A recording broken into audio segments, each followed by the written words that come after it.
Good morning, everybody. Glad to see all the smiling faces out here today. So it's always great to have a good crowd. At this time, Clerk Barger would like to call this meeting to order. Call the roll, please. Master Combs? Yes. Master Barger? Here. Master Tudor? Here. Master Botkin? Present. Judge Taylor? Here. At this time, I'd like to invite Brother Dennis Brewer from Unity Baptist Church to come up and lead us in a word of prayer. Appreciate you being here today. Thank you. Let's pray. Gracious God and loving Father, as we pause in your presence at this hour in this place, we do so with thankful hearts. We thank you, Father, for your many, many blessings upon our nation, upon our state, upon our county. And we thank you, Father, for your unending mercy and your unfailing, amazing grace towards us. We thank you, Father, for these who are gathered in this place today. We are thankful that they are willing to devote themselves to the service of the people of our community.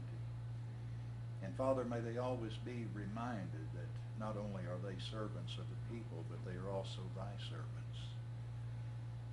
Father, we pray that you would grant to them knowledge as they discuss the affairs of our county. But grant to them, Father, not only knowledge, but give to them wisdom to make those decisions that are right and good in thy sight as well. We ask this in the name of the one who loved us and gave himself for us, Jesus our Lord. Amen. Amen.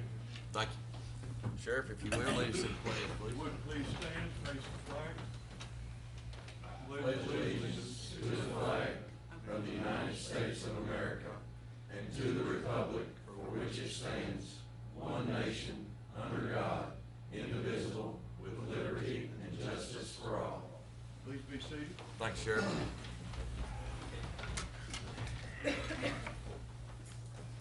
Guys, y'all had a chance to look over the minutes from the previous meeting. This time I need a motion and a second to approve those. Move to approve. Second. Call the roll, please. Master Combs? Yes. Master Barger? Yes. Master Tudor? Yes. Master Botkin? Yes. Judge Taylor? Yes.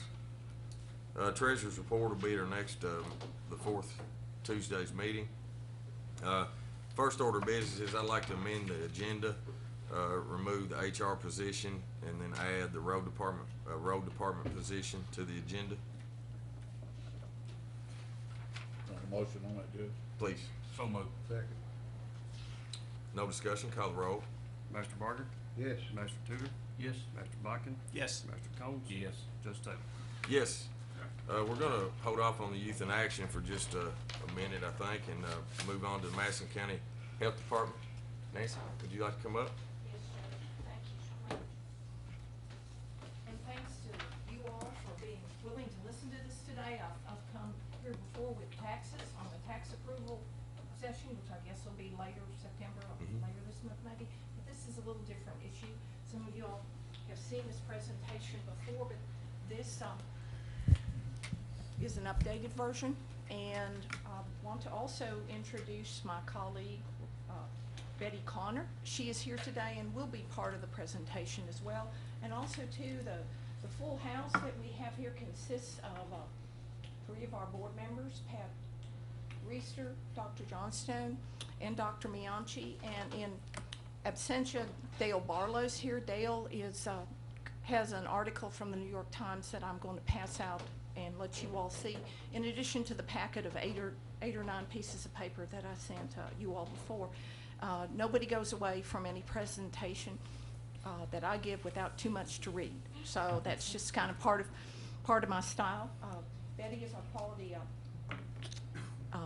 improvement coordinator, and I'll bring her in just a sec. And I also want to pay tribute to other supporters of the Needle Exchange whom I asked to be here. I have Jerry Allison and Sharonda Rose from Baptist Health, and Gwen Holder and some of her residents are from Liberty Place. They're here to, I'm going to bring people in at different points or refer to them, and also direct you all to some of them if you all have questions. So, okay, we're going to start here. Ron assures me this is going to work.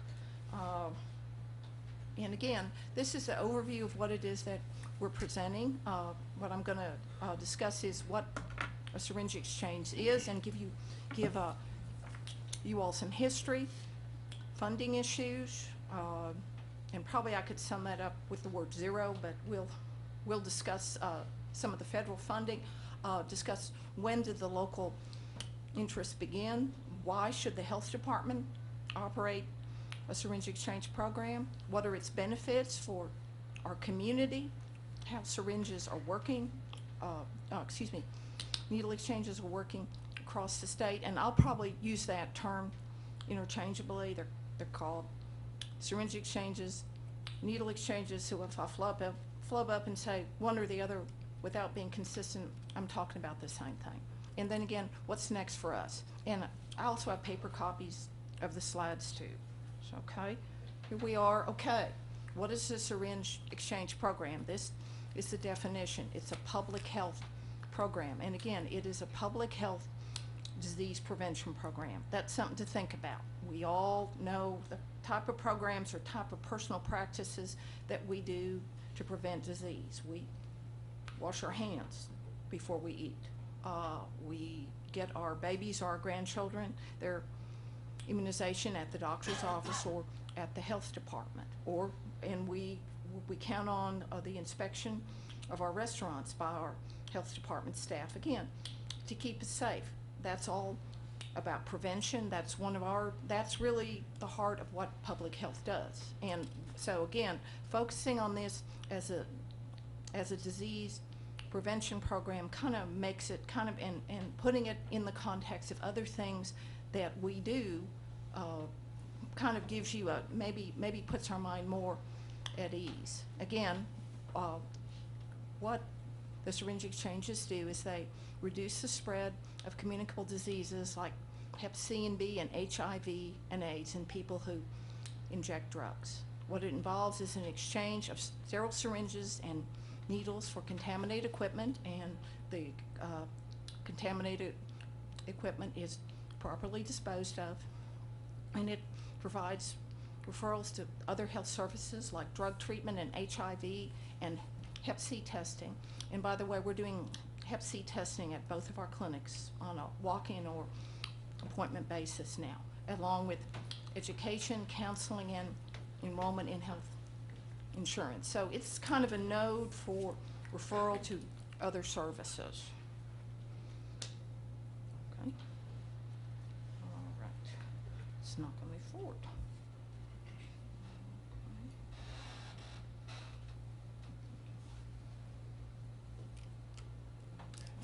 There it went. Okay. I think it went ahead too much. Let me go back.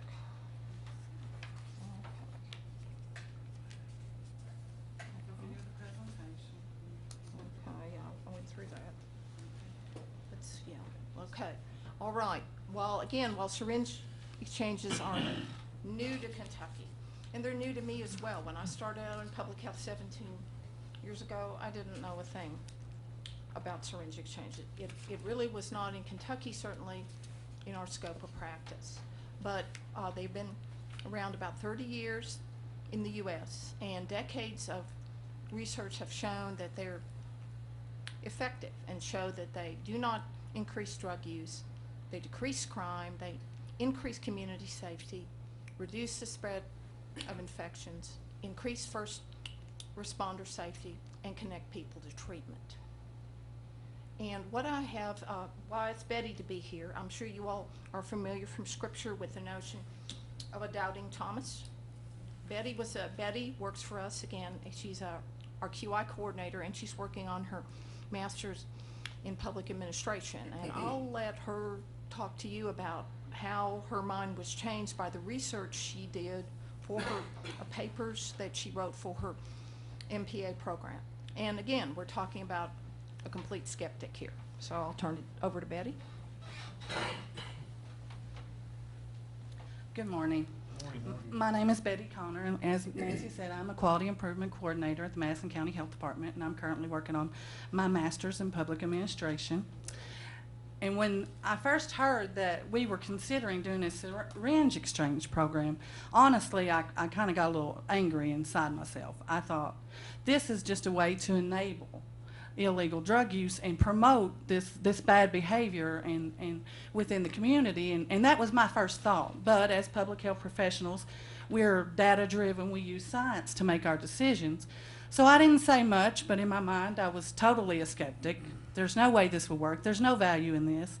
So as Nancy started doing presentations throughout the community, I was with her a few times. So I got to hear some of the data, and I got to thinking, okay, she's got some valid points, and there's some data to back this up, but I still wasn't completely convinced. So as I was in my public administration class, we had to do some research on a policy or ethical issue within healthcare. So I decided, okay, I want to see what's out there. We're data-driven, we're science-based. What's out there on needle exchanges? Well, I was really honestly surprised that needle syringe exchange programs had been around for years, and that people throughout the U.S. had been using this program for a long time, and there's a lot of data to support syringe exchange programs. A lot more data than I expected.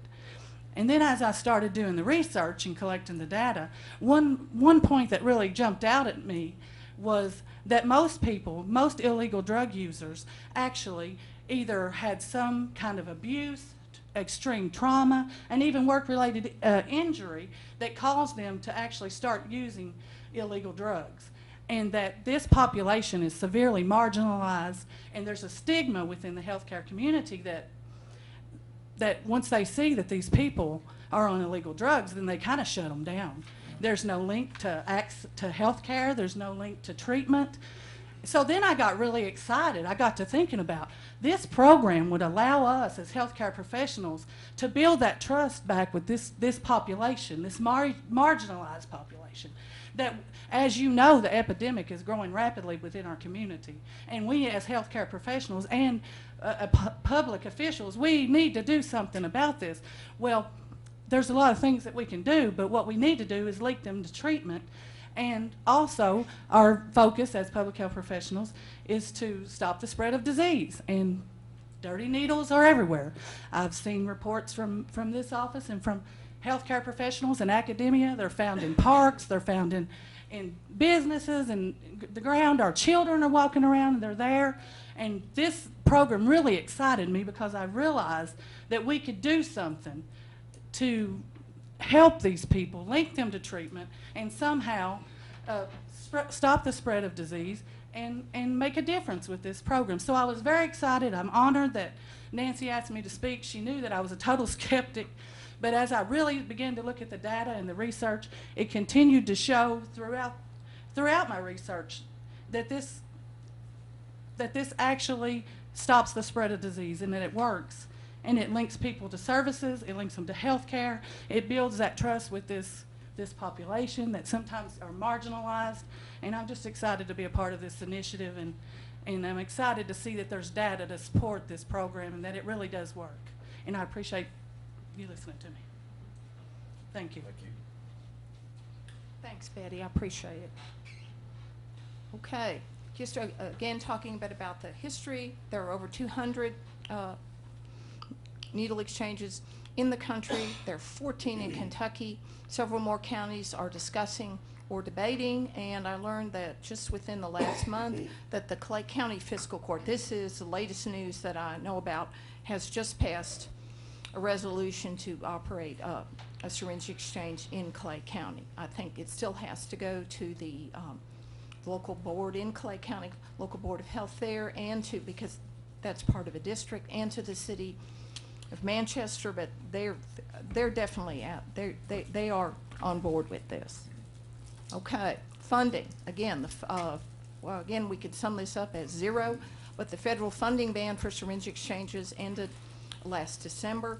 The syringes aren't going to be funded, but all the additional programs from staff to facilities as can be funded, as well as other services that are provided to those who participate. And again, this is the title of the program guidance from HHS that gives, again, allows us to implement programs that are funded by HHS that are interested in implementing or expanding syringe exchange programs. And our parent federal agency, the Centers for Disease Control and Prevention, is part of HHS. Nancy, would you define, can you go back just a second? Sure, if I can figure that out. Let's see here. Okay, yes, good. Wraparound services. I think they're talking about everything from like counseling, referral for testing, for instance, might be able to pay for some of that Hep C testing that we do, which we're pretty, again, really, a lot of what we're doing now with all of this is unfunded, but we just do it because it's part of it. We've done HIV/AIDS testing for years. I don't know the exact dollar amount we get. I know it just I got $100. I don't remember what our line item in the budget is. I don't think $100 came anywhere near covering that cost of the testing. But it's just the world that we live in. We do what it is that we are required to do. Yes, Mr. Tudor. Why did the federal agency stop funding that program in this? I think it was. I think it was unfunded for a number of years. I'm not exactly sure of the history. I think maybe it was possibly seen as controversial. Some of the skepticism that Betty had initially, but I believe the people who pushed for it were, and I think I discussed this before, were our own Senator McConnell and Representative Hal Rogers. They saw the drug problem that we have in Kentucky, and they also are concerned about the needle exchange. Wanted to make sure, again, dealing with the spread of disease issues.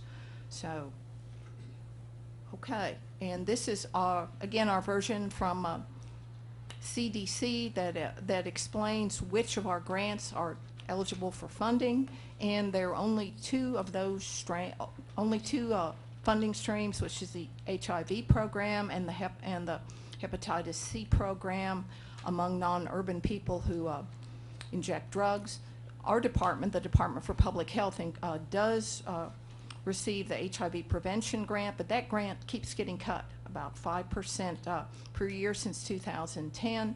And if they took money from that grant to fund needle exchanges, that would take money away from other support services that HIV grant takes care of statewide. So it's kind of we're not going to get at this time any money from the state.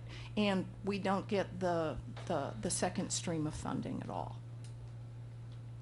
Okay, where did our local interest begin? When did it start? It started in spring of 2015 and included, we did a community health assessment sessions, and these were the three focus areas that were ID'd, including it was substance abuse, mental health, and healthy lifestyles. And each focus areas group members ID'd 3 collective impact projects to work on.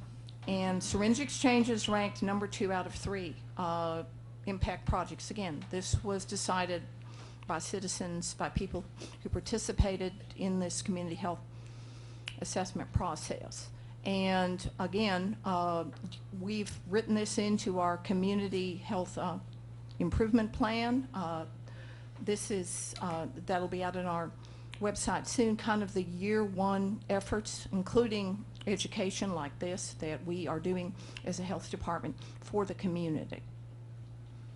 Okay, why should we do it? Again, it's a logical fit for the health department and for all other health departments in the state, because it's our duty, again, under state law, to stop the spread of infectious disease. We investigate outbreaks, we test for HIV and Hep C, and we provide education about infectious disease. Also, we have a clear role in statute in Senate Bill 192, which was the big heroin bill that was passed, and it does in there permit clean needle exchanges at health departments if the local jurisdiction approves. And again, the starting point for the local jurisdiction is you all, is the fiscal court.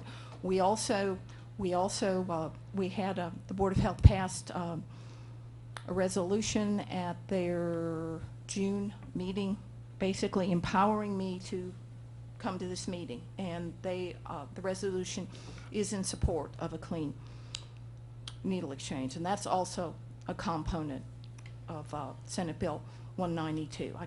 We can't go forward without the support of the Health Department Board, your alls, and any city or cities in which we choose, in which we might wish to operate an exchange. That's why Clay County has its court support, but they have to wait to get support from Manchester as well, from that city government. Okay. Again, we are also involved in local efforts to prevent drug abuse, mostly through coalitions. We don't do treatment at the health department, but we're involved with a whole lot of groups that are concerned about drug prevention and control of drug abuse, and this includes the ASAP board, the Faith Task Force, and so forth. Again, we're also looking right now at applying for a federal, with the assistance of other partners, of applying for a drug-free communities grant. That would be a 5-year grant that the health department could administer, and that could focus on projects to cut back on with education and other preventive measures among drug use in our youth in the community. So we're hoping to move forward with that grant. Another thing we have is we have expertise from the Department for Public Health. They've promulgated a whole lot of guidelines about setting up syringe exchanges. They also do semi-regular conference calls and emails, kind of updating everybody on how the syringe exchange programs are going across the state. Again, there are 14 of them right now that have been approved. There's also a number of national organizations that we can draw on. There are national sources for training that I would have to send my staff to for about 3 or 4 days if we were able to move forward with an exchange. And again, the other thing I draw on are my peers in local health departments that already have syringe exchanges in place. We're kind of like, we rely on one another. There are 62 local health departments, and it's like a big club. We swap information, expertise, ask each other questions all the time. And finally, our staff are qualified public health professionals. We're trusted community partners, and we are committed to protecting the public's health and environment. And our vision statement is, of course, basically falls on people living in a healthy and safe community. And needle exchanges are certainly tied in with both health and safety. Okay, what are, again, I'll repeat it. What are the benefits? It's a public health disease prevention tool that reduces the spread of HIV and hepatitis C among persons who use injectable drugs and share needles. Again, look at the risks of HIV/AIDS in Kentucky and in Madison County. Most Kentuckians don't get tested for HIV until they develop AIDS. 70% of the adults in Kentucky have never been tested. That's a big figure. We're probably looking at maybe 3 million adults, 70%, that would be 2 or 3 million people. That's a lot of folks.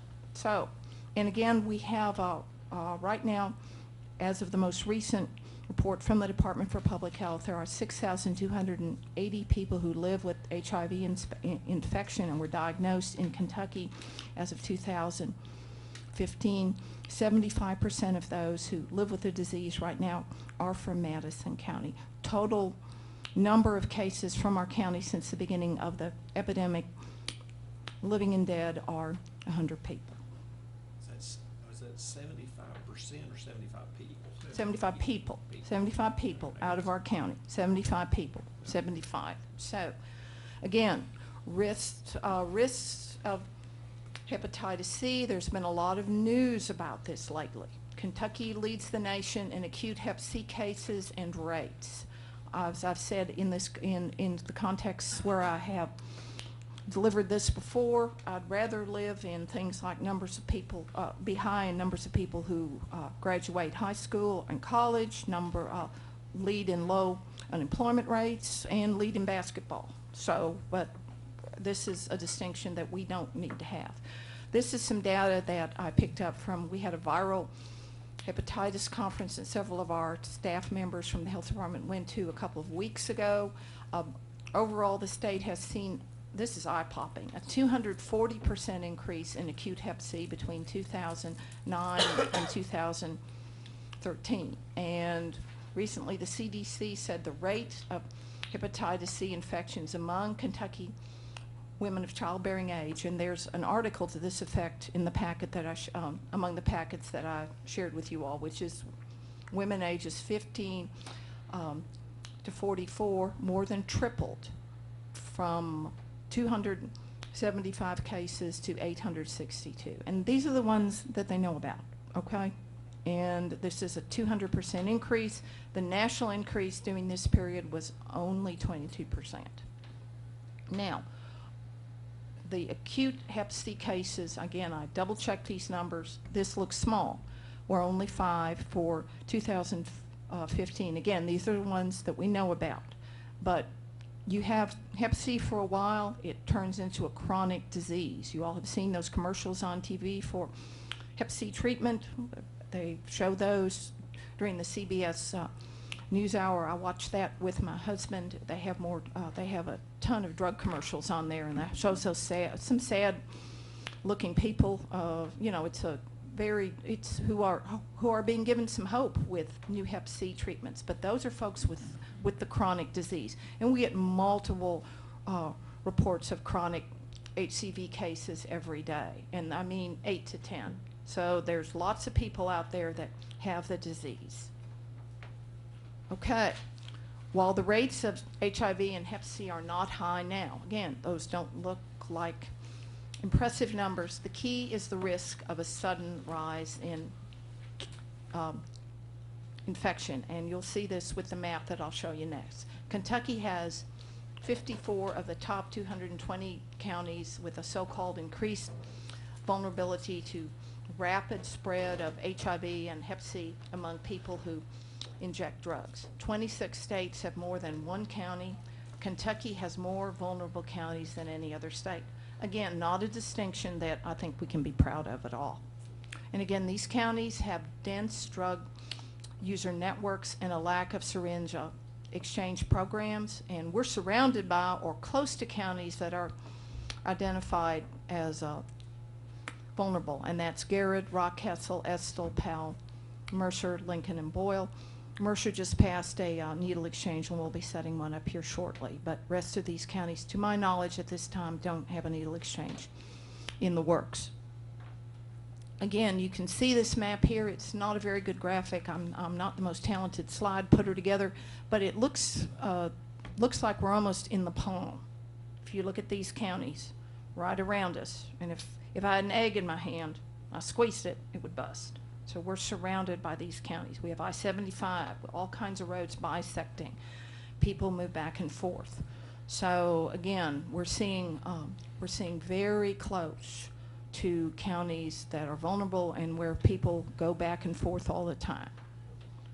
Nancy? Yes. I'm assuming I can't really see it that well, but I'm Sorry. assuming that's Pulaski County. Yes. So obviously they're white and they're surrounded by green. Yes, they're surrounded. So yes. what is Pulaski County potentially doing that's not making them susceptible to? No, I don't know whether they're passing a needle exchange or not. This, to me, the white counties don't, they just are not ranked in that top 54 out of the 220. The green counties are the ones that you want to look at. I'm not sure exactly what they're doing that's different. You want to be white though, right? I'd like to have that color, but I'd like to have a red dot in the middle of it that showed we have a needle exchange or exchanges operating. Let's put it that way. Okay? And, you know, again, this can change. This can change on a dime. And we'll talk a little bit about how it changed, bam, overnight in Scott County, Indiana. Again, we don't want to become the next Scott County, Indiana. Scott County, again, about 35 miles north of Louisville. They had less than 5 cases of HIV per year for years, and they had over 190 new cases between December 2014 until now. Now it's stopped, and we'll talk about why it stopped. With about 80% of those people who were also infected with HIV also had Hep C. So they had both of the diseases at once. Nasty stuff. Again, the surge was attributed to injecting drugs and including multiple known connections with Kentuckians, which is part of why Louisville Metro scrambled to set up their needle exchange. Not very far, not far at all. And again, injecting drugs and the connection with Kentuckians is important here. If we had had the same rate of infection here with our population of 88,000 people, and I've used this figured before, we would look at around 3,000 cases of, plus or minus, of people, again, based on our population, potentially with these same diseases. That's a scary thought. It really and truly is. And, you know, I don't want to become Scott County. You all don't want us to become Scott County. I don't want to have CDC in here helping me manage an epidemic. And if you all, I did put an article in your all's packets about the Scott County experience, and I think it was from the Atlantic. It's pretty gripping, dealing with the problems that they overcame and the suddenness of the epidemic, and the fact it was among family members a lot of the time. Okay, again, what are the benefits? Syringe exchange programs help take used needles off the street. They reduce the risk of accidental needle sticks for the public and first responders. And we know they're turning up everywhere, in schoolyards, parking lots, parks, and public places. We found one in the health department parking lot. I'm lucky it's only been one as far as I'm concerned. First responders can be injured by needles when they arrest somebody, fight a fire, or go on an ambulance run. And again, discarded needles do not increase after the opening of syringe exchange programs. On the contrary, they show that syringe exchange programs help to keep dirty syringes off the streets, off playgrounds, etc. And here are a couple of quotations from a sheriff's office and a head of a New Jersey Fire Chiefs Association testifying to how syringe exchanges have reduced needle stick injuries to the police and to firefighters who are crawling through those smoke-filled rooms to rescue us. Again, this was interesting to me. North Carolina's governor and law enforcement see the benefits of syringe exchanges, something I came across because I always, again, research these presentations and try to make them as up-to-date as I can. Last month, Governor Pat McCrory of North Carolina was joined by the Department of Public Safety, Secretary, sheriffs, police chiefs, Capitol Police, Highway Patrol, and legislatures to sign in North Carolina House Bill 972 into law. I tried to get a picture, but the only thing I could get was a YouTube clip. You all are welcome to watch that. And this part of this bill also a lot of this bill deals with body-worn or dashboard cameras. It also, and I cut this quote here directly off the governor's website, also protects the health and safety of law enforcement and citizens by authorizing the establishment of needle exchange programs by local governments in North Carolina. Again, this is the governor and high law officials in the state of North Carolina coming out for this. Okay, we talked before about, as Betty did, about syringe exchanges facilitate entrance into treatment. Individuals in syringe exchange programs are 5 times more likely to seek treatment for addiction than those who are not. And I have a quote up here from Dr. Benjamin, the former Surgeon General of the United States. And again, her statement, there is ample evidence that HRSEPs or harm reduction syringe exchange programs, again, another term for needle exchange, also promote entry and retention into treatment. And I may ask Gwen, I was told I'd touch base with her at some point during this if you'd like to. We came to Liberty Place and met with some of your residents, and Dr. Bianchi was with us when we were researching needle exchanges. Would you all like to address that just a little bit about winning trust of people through needle exchanges? Because that's a key. Well, when Nancy and a few of her staff members came to talk to the women at Liberty Place, it was 3 or 4 of the women who'd been long-term IV drug users. It's not the women here because it was a while back.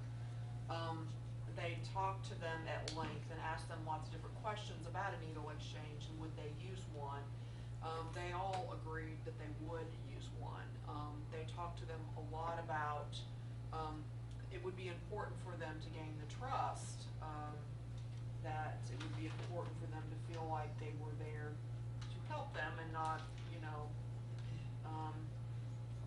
be there to set up some kind of sting operation or, you know, something like that, that they wanted to know that they were there to help them, but by all means, it would have been something that they would have liked to have used, because they were absolutely so far into their addiction that they were going to use whatever they needed to do to use. And if they had to use dirty needles over and over and over again, that's what they were doing.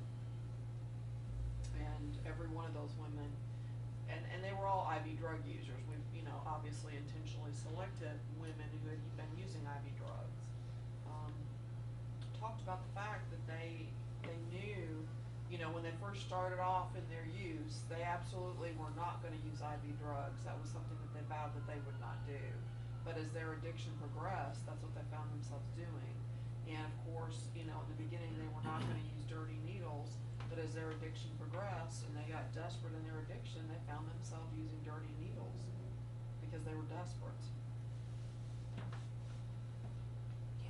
Thank you so much. And I will say that we appreciated very much coming. We appreciated the willingness of the Liberty Place ladies who met with us that day to share their experience. And when they told me and the team members that I took with me that they would trust us, I cried, because that was a great, touching tribute to our sincerity, to the willingness that we would like to have at the health department to make this program work, and the fact that we, as always, public health professionals, want to be credible. And we're here for everybody. As I say over and over again, I have 88,000 patients every day. That's a pretty big practice load there. And I take our responsibilities, including things like this, as does my team, to this community very, very seriously. Through some other programs that are working throughout the country, what percentage are willing to accept help through counseling and seek some way of trying to, correct their problems? That I don't have those figures, but I'm sure I can get those for you. Again, as we go through this, when we start talking about the cost of treatment, you'll see how important it is, that even how cost effective it is if even one person seeks treatment and comes to us. And I know, if I'm not mistaken, you will have your jail task force has been meeting on a regular basis. Hasn't rehab been a major component of what you all are considering with the jail expansion, and how important that is to keep recidivism? I'm not familiar with all of the work of that committee, but I know that rehab was something that was addressed. Is that not correct? Because that's seen as an important component. Again, you start looking, I can't give you an exact number. I mean, it's, and I can't tell you how many syringes that are going to be vacuumed off the streets either. Again, these are all part of a larger process that we'll all pull together in this community of getting treatment to somebody at some point. Okay, again, here we're going to start talking about costs. The treatment of bloodborne diseases is expensive, and syringe exchanges are very cost effective. For each dollar that's spent on syringe exchanges, another $7 are saved in healthcare costs for people who might rely on Medicaid and Medicare. These are on our two federal programs. Medicaid, you know, big program in Kentucky. A clean syringe costs less than $1. And again, this latest figure I got, while the lifetime cost of treating someone with HIV is estimated to be about $26,500 on the average. That's an expensive disease. Again, it can be managed now, but very expensive over the cost of someone's lifetime to treat.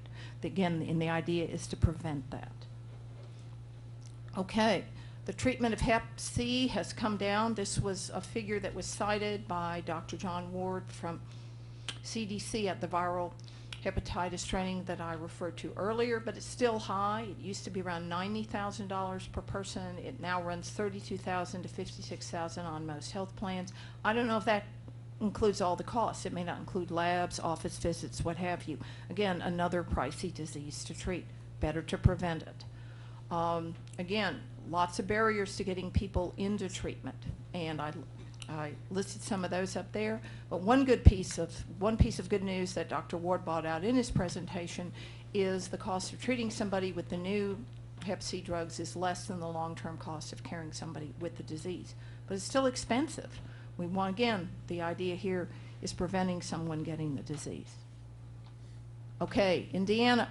The Scott County, Indiana needle exchanges will continue for at least another year after May of 2016. At least 4 other counties in Indiana are also approved to operate syringe exchange programs. And there was a recent New England Journal of Medicine article. It was a big, long article about the Indiana outbreak, but there was a number of references in there to syringe exchange programs. And again, we have a link down there to that article. It was many pages, and it's referred to or summed up in another one of the articles that I shared with you all in your packets. And it says proactive health interventions are needed to prevent or limit future HIV outbreaks in similar communities. Again, he's referring to Scott County. The author is, or there were multiple authors actually, and should be designated on the basis of an integrated model. And there were a lot of different parts to that integrated model, like testing, rehab, treatment, what have you. But one component of that model was a syringe, what he called a syringe service program, or syringe exchange programs. Okay, Indiana again. That we have a New York Times article. Did we have that article with us? This didn't make it into your packets. One of our board members, Dale Barlow, sent this link to me today, or yesterday, and my son did too. But this is, again, an article on Mike Pence's response to the HIV outbreak in Indiana. And I've got several copies here, which I'll take here, pass it around. Again, I thought this was very interesting. Again, Indiana, epicenter of a big outbreak. And it shows how Governor Pence formulated his response to the HIV outbreaks in Scott County, and who he consulted was a sheriff, his equivalent of Sheriff Coyle, and asked for an opinion on what's going on in Scott County from Sheriff Dan McClain. And again, here's some quotes from the article. Sheriff McClain, who was not a fan of needle exchanges, was quick to reply when the governor first called him. I believe the only thing we can do to stop or slow this thing is to get clean needles out there. And at the end of the article, he's quoted again as follows: before this, I never would have considered a needle exchange, but once this outbreak happened, it became clear it was one of the main ways to stop the spread. And you know, there again, a lot of conflicting feelings on Governor Pence's initial reaction to starting a needle exchange. And the chief law enforcement officer in that county became a convert, if you will. Okay, in Kentucky, they're showing results in Louisville and in Lexington. The Louisville Metro Health Department of Health and Wellness opened its syringe exchange last year. They're operating in 3 locations, 6 days a week, 5 hours a day. I don't have good figures on how many needles they've given out or many people they've reached. Lexington Fayette has a much more active Twitter and Facebook presence, so I can pull regular numbers off of there. And this is, they opened theirs last September. We went and spoke with that health department to model any potential needle exchange off theirs. As of the end of July, they had seen 38 people at their exchange, which was their largest number to date, and received around over 1,500 used needles and gave out 775 clean needles. And again, they have received 16,843 needles and given out 17,000 plus clean needles. And they have on-site rehab at their center. They do their needle exchange at their health department on Newtown Pike. Nancy, I got a question here. Sure.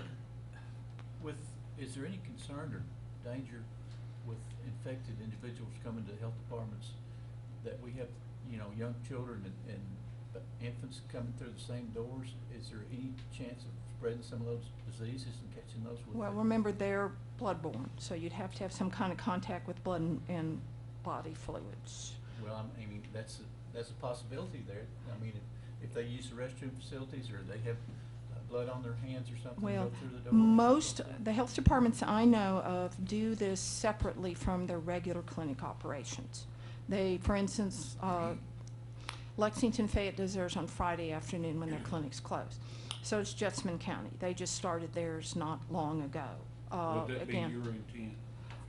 well, we've got several options that I'll talk about later. Okay. Yes, we would, definitely, we would segregate that in some way, shape, or form. But there's a couple hoops to jump through, and I'll explain those when I get to what, oh, no, that's fine. Good question, actually. Just the concerns I got. Well, I understand that, but I don't think you'll see an overlap with, again, our regular clinic population, who candidly might, I mean, we never know the exact infectious status of people.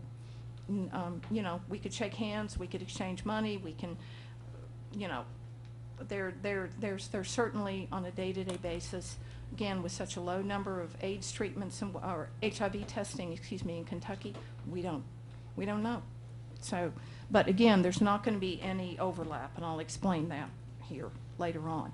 But again, a very good question. Okay, nearby counties. Clark County just started theirs. Theirs is also on Friday afternoons when their clinic is closed. They just started.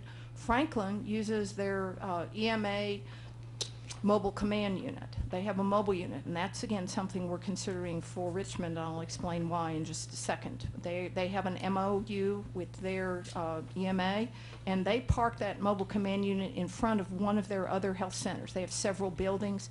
Their main health department with their clinic is right down next to the sheriff's office. Lots of patrol, lots of sheriff's patrol cars around. Probably not a place that would be a magnet for someone that was seeking services, because they would be afraid of being spotted. And you know, so again, a trust factor was they put it in a mobile unit in front of that, in front of their another one of their other health centers. That's on the connector. Again, Judson County just started theirs. That was my former jurisdiction.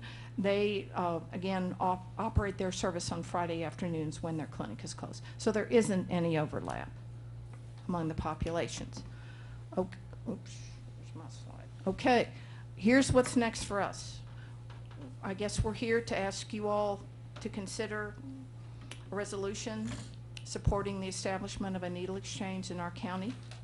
And if you all do pass this resolution, we would approach the governments of Richmond and Berea and ask that they pass one too. We have to jump through all the legal hoops before we can start, and that's what the law requires. And this is a long, thoughtful process, because there's a lot of issues here. All right, if the city government or governments pass an appropriate resolution, evaluate fixed versus mobile unit vehicle choices. Again, part of the reason we're considering a mobile unit in Richmond is our health department there on Boggs Line is right next to the consolidated countywide kindergarten. I talked to the folks at the school system. They just didn't think it was probably good, you know, good perception, good PR to have those services on the same campus. Again, even though from a realistic standpoint, probably some of their parents use drugs as well. You know, just possible, but we want to segregate those services, and so we'll look at a mobile unit. I have approached Baptist Hospital Richmond about the possibility of parking a mobile unit on their campus. Todd Jones is taking it to his hires up. Again, all this is contingent on getting the proper permissions from the government. We have an old van that we could rehab. You know, we've got, again, and we've also had some conversations with the people at Kentucky River Foothills that have older, larger vehicles that they're seeking to retire, and they would essentially, you know, let us purchase or donate one from them. Again, we'll continue to seek technical assistance from local health departments and the department. Find formal training options for our employees. They have to be trained. We're also going to have to probably hire a couple people, because right now I'm staffed up. I don't have any butter to spread over the bread of this.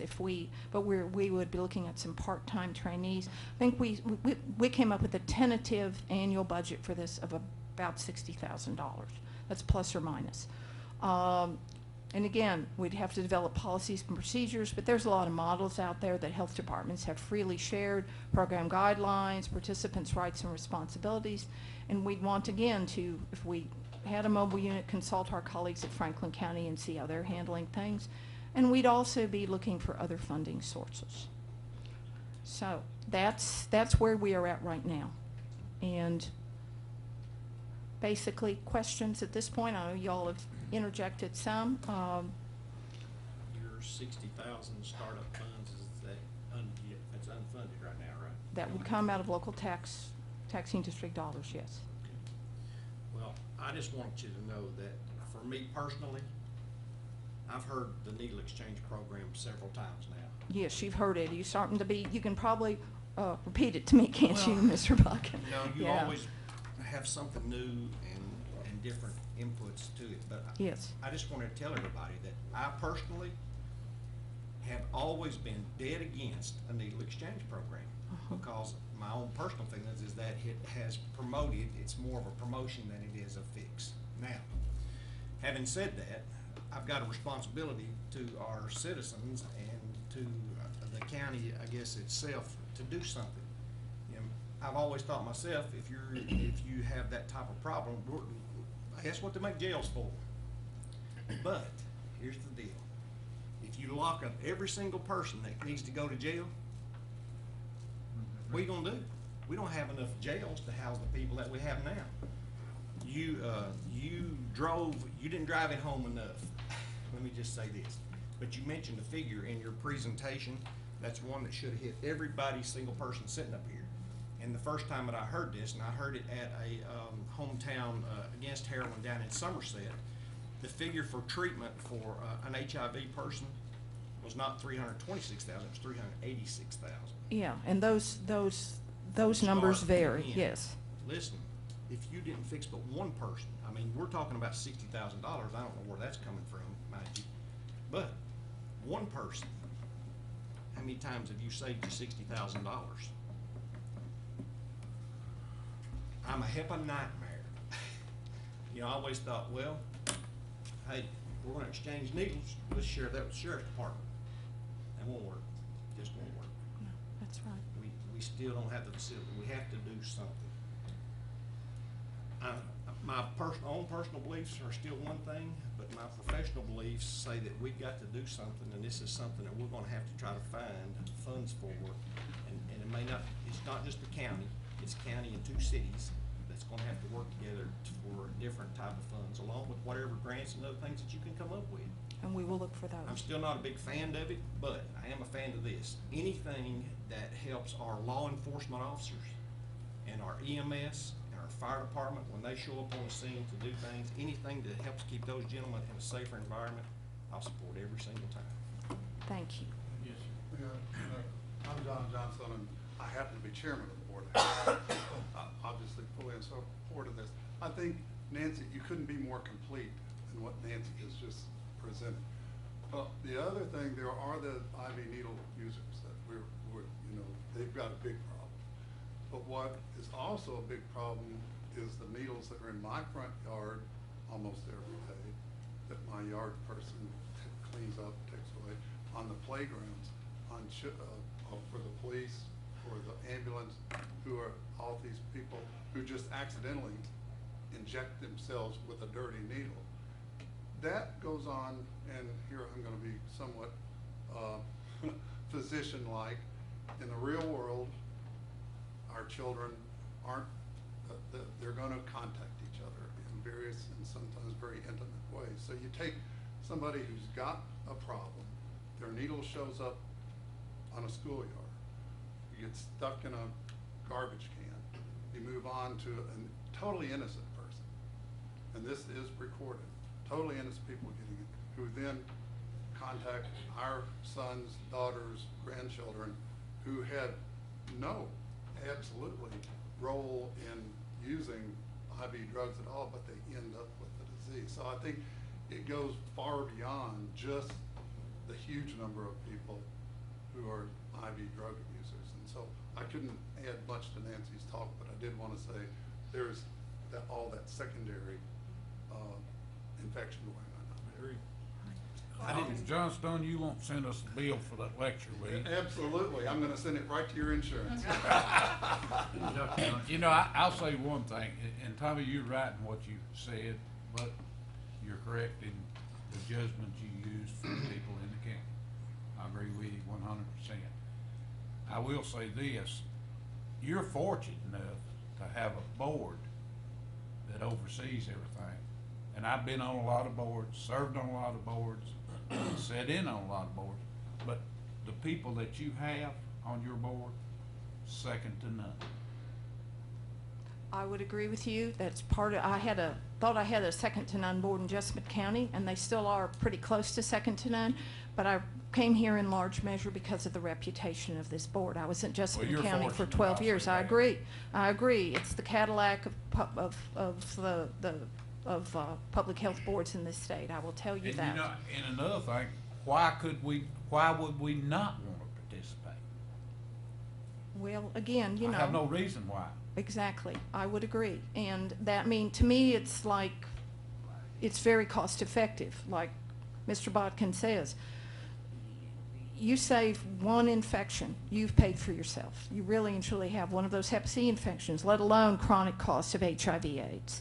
And they're expensive diseases. That's why they're in, you know, our baby boomer generation, people born between 1945 and 1965, in other words, probably people like several of us in the room, they're at high risk for Hep C. They're for a whole lot of different reasons, including largely injectable drug use. And again, we're seeing a lot of uptake in our Hep C testing at the health department as we get the word out.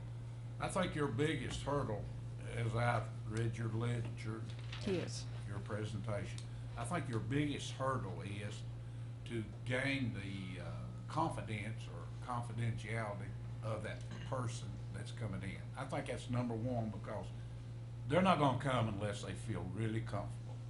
And I know that's gonna be hard to do, because a lot of people say, well, if I go, they're gonna get my name to the police, or they're gonna have this or that or whatever. I think that's the biggest hurdle that you all have to cross. I would agree, and that's where I think that trust factor with folks like the Liberty Place ladies. Well, again, we had a strong sense with our presentation last year to them that they picked up on our trustworthiness. We're not here to inform or to turn people into the police. We're here to get them the proper preventive treatment, prevent disease, and hopefully they will trust us enough to self-refer or be referred to rehab. That's the key, that we are a gateway, and we're trusted. I think part of why we have such a strong community presence here is, A, we're very responsive, B, and I think we are trusted. Are we perfect all the time? No, but one of our health education coordinator, Lloyd Jordison, says we're like, the health department's like Switzerland. I don't yodel or wear lederhosen. Don't think I can do either very well. But we are neutral. Again, as Betty said, we stand for science. So, and science, you know, science is not perfect either, but it's the best we've got. And we again, pulling in on that emotional part of it, I think we stand as good a chance to be credible as operating this, and that's why it's in the hands of local health departments in the law, in Senate Bill 192. Were you wanting to say something? Yes, I was an IV drug user for years. I've been at Liberty Place for 10 months now. And when I was out in active addiction, it's just a desperate state. And if there had been something like this available, I would have used it. Years ago, you used to be able to go into pharmacies and buy needles, and it had gotten to the point where you had to have a prescription, you know, for insulin or something like that to even buy clean needles. I think it's just detrimental, especially for women, because, you know, we're going to pass that on to children. I just hope you all take this into consideration, and it's going to be vital to fight these diseases. And then another vital component of it, I believe, will be it'll be like a resource for treatment. This is not a cure, it's not a fix-all. You know, we realize that, but I think this will help control some of the collateral damage, treat some of the symptoms until more treatment can be reached to addicts out there. And thank you all for listening to us. If you had accepted a needle exchange program, how far along or would you had been involved before you would ask for some kind of help or some kind of counseling, been willing to go through some rehab? I mean, it's kind of hard to say, but I would have been willing for some kind of treatment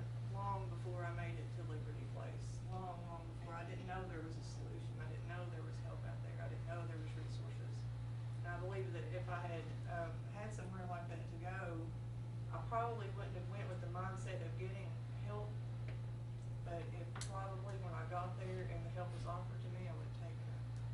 I think that's the key to it, not only being able to exchange a clean needle and not spread the infectious disease, but opening a door that those people can have communications and feel freely to come and ask for some help.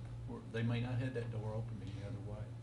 And That's the key that I see to Gonna it. be key as well. Well, Yes, I'd like to, also add, I, was an IV user for years, and, I've been at Liberty Place for 10 months, and, this is the first time 10 months ago that I even knew anything about a solution. And we are powerless over this. In my addiction, I almost lost my life, and, I lost everything I had.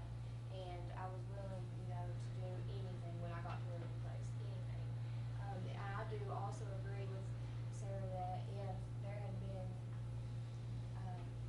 if I had known of anything, I would have liked to believe that I would have.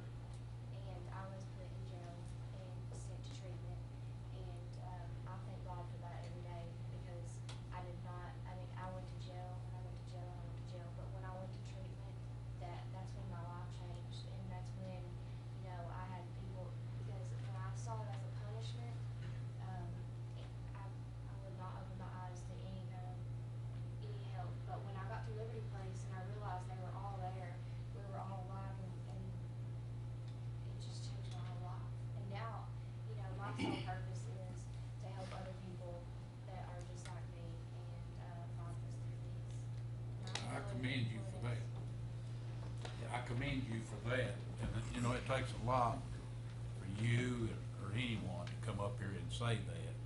I mean, you deserve a pat on the back, and look how many people that you're gonna talk to. Thank you, lady. I think Dr. Miachi wanted to say I something. want to say something. You can put HIV and Hep C kind of in the back of your mind. The rubber hits the road here. I'm with Baptist Health. I'm the quality reviewer, so I get to read charts all day long. Our emergency room is drowning in drug abusers with abscesses, skin infections, joint infections. It's about $50,000 to treat a joint infection. It's about $150,000 to treat bacterial endocarditis of the heart from injecting drugs. What a drug abuser does if they're sharing needles, or if their needles are dirty, is first you lick the needle and then you spit through it, because you gotta clean your needle up, and then you inject with it. We've had patients who have lost extremities from the sepsis. Our ICU has always, in our ICU, we have 1 or 2 people in sepsis, which is generalized infection. We have to do something. We have to do something. We're looking at millions of dollars in this community alone for infections, not counting all the Hep C, not counting all the HIV and Hep B. Doug Thomas's jail will be a much safer place. It will take 4 or 5 years, but people in Doug Thomas's jail do have contact with each other. And they do have fights, and people do get bit, and people have other kinds of contact. His jail for his corrections officers, for the inmates who are in the jail, for the people who are hauling people in and out of that jail, will be a much safer place. But your hospital, we just doubled, almost tripled the size of our emergency room. So when you're sitting there twiddling your thumbs in the waiting room to be seen for asthma, for pneumonia, for your urinary tract infection, the delay might be all the people in our ER who have abscesses and skin infections and sepsis and endocarditis and brain infections from injecting through needles. This is a very real problem. We have to do something. We have to. Well, you all are healthcare professionals, and we value your opinion and appreciate you coming today. I'd like to make a comment or two. There's not a human in this room that doesn't want to give a drug addict a clean needle to try to save their life or improve their life. There's no doubt about that. I don't need to remind this court that we're looking at possibly $40 million at least to build a jail because of the drug problem. Simple fact. think your $60,000 for your budget is terribly low. I really do. And we don't know where it'll be next year if we get into this program or whatever. I'm not against this, but somebody's gotta pay the bill, and we're paying a whole lot of bills right now. And if the other cities would join in, which they'd have to do, like you said, for it to go, you know, that would be a help. But we don't know what our part's gonna be right now. And don't know what we can promise. But I mean, your presentation's unbelievable. I mean, you know, it's all fact. And we're not against that, or I'm not against that, but somebody's gotta show me how we're gonna pay all the bills. Well, I know for now what my plan would be to ask the Board of Health to allow me to take 60,000, you know, this is in year one, assuming we jump through all the hoops, and it may be more than 60. We came up with that as kind of a estimate. I mean, based on our labor costs and rehabbing the old Sparky, our red dental van, and it probably doesn't include the education costs and some of that. But again, that's just a number that we're looking at for probably a half day of, you know, these exchanges aren't open for hours and hours. Like, they're usually open on an afternoon through 4 hours in either, again, a mobile or fixed location, like health department clinic after most of our clinics in public health close at noon, because and we stay open into the evening on one evening a night where we can get the people who work. So, you know, that's, again, it was a figure we came up with. I would think my board is going to appropriate that. I've mentioned that number to them as well. Nancy, what would be the limit to the number of needles you could exchange at one time? I'm kind of, right now the model I'm looking at, and there's several models out there, is a one-on-one exchange. For, you give me 5 dirty needles, or I'll give you 5 dirty needles. If you're a health department employee, you get 5 back. So again, it depends on how many people bring in. Lexington Fayette, as you can see, has been in operation almost a year, close to a year, and they're looking at around 17,000 needles for that. Again, a much bigger population. But the needles are the cheap part. Again, $1 a pop. That's not very much. It'd be a minimum one-on-one exchange. That's the model I'm looking at. Because Other there are health some departments, jurisdictions that yes. didn't require the exchange, and I think that's, you're really not defeating the evil if you're giving out new needles and you're not collecting the used ones. That's my thought. That's my thought indeed. Mr. Robbins, that's what I would, and that I think we discussed that with our board as well. That's our Some model. are set up differently than that. Yes, that's true. That doesn't seem to be achieving what you wish to achieve. I think you would need to put a maximum of 10 at a time or something, limit on it. Well, I know that, I believe that people have brought in more at a time, but, you know, that's what they have. If we're wanting to get those dirty needles off the street, and you bring in a bleach bottle full of 50, then I'll give you 50. That gets them off the street. So Yes. a drug user could bring in 20 needles, get 20 needles, and sell 10 of them to help buy his drug. That's always possible, yes. That's always possible. I mean, it's not a perfect world. Right. Well, John can attest, I mean, they're gonna get needles one way or another. Yes. To a degree. John worked at a place where they stole needles, simply because they had them in there and it had nothing to do with medical. It was just it was a different thing. He's seen it firsthand. I was in a store over in Lexington a couple of weeks ago, and my wife and I had gone to the restrooms, and we came out, and she kinda looks at me and said, "Did you see that?" And I'm like, you gotta be kidding. Inside of the restrooms in Lexington, they have needle boxes in the restrooms. You know, it's just a fact. It's the day and the time that we live in. It's sad, but that's what we've got to deal with, and we have an obligation to deal with. Nancy, what does local law enforcement think about this policy? Have you spoken with the sheriff or chiefs of police or others? Well, they have heard this presentation or actually an older version thereof. I've asked, we have Sheriff Coyle here. The sheriff on the spot. I wouldn't Is that either. something that's been discussed prior to? I wanted to set up a technical, they have heard the presentation, shall we say. I don't know if Sheriff Coyle heard it at the government's meeting. Were you there for that one? I know Chief Gregory and I believe Chief Brock were there as well. I'm still in the middle. Right. You know, promoting more use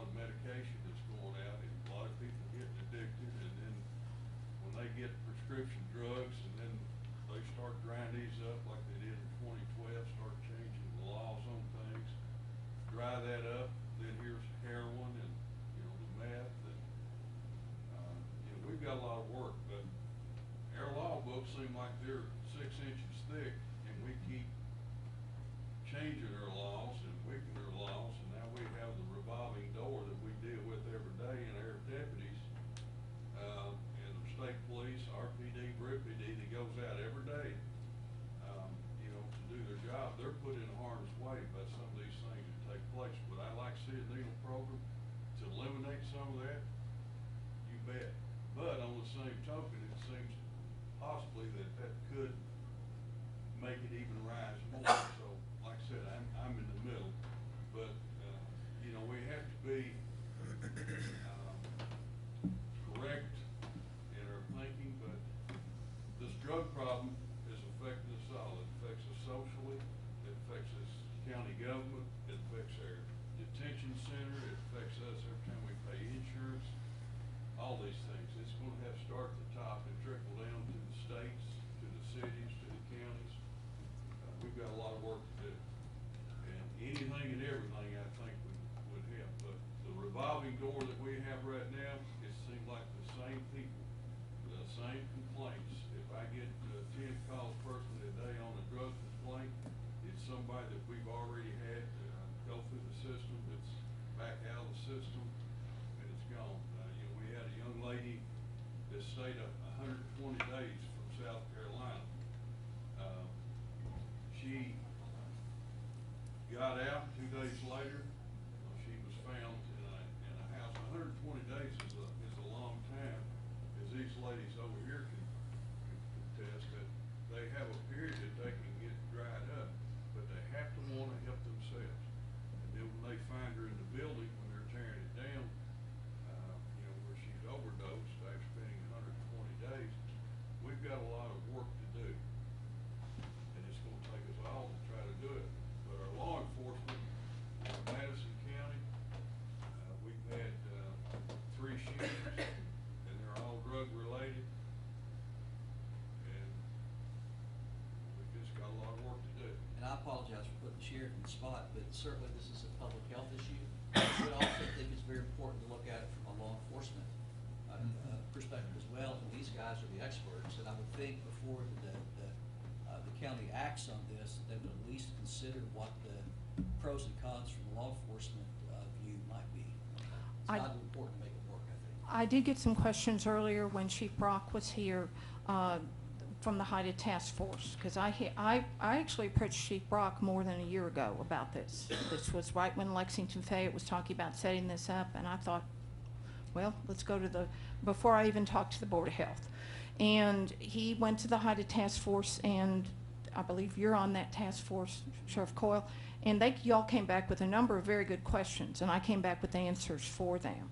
And I definitely want the technical expertise of law enforcement on any kind of a book before we set it up.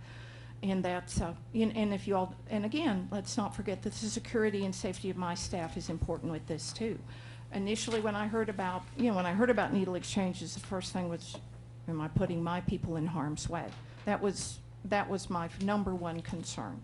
And, but it seems to me the science doesn't seem to support that right now, that they are, for those at least so far who've worked at them in Kentucky, it's been safe. Again, we have something that people want, and something, that, again, we have set up structure and behavior for that. That would be the expectations we would set with those who use the needle exchange. I wouldn't want anyone to think, Nancy, that the sheriff and I haven't had long conversations on this. Right. We've had a lot of talks about this over in his office and other different areas. And it's not just the law enforcement.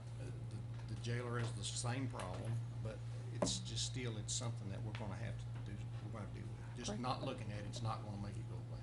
Well, and that's part of why I included the article about Mike Pence's Indiana issues and his reliance on the sheriff up there in Scott County.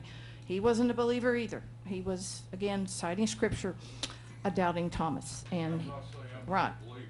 I understand. I think that you have to crawl before you walk. I think that there's a lot of different avenues that we need to try.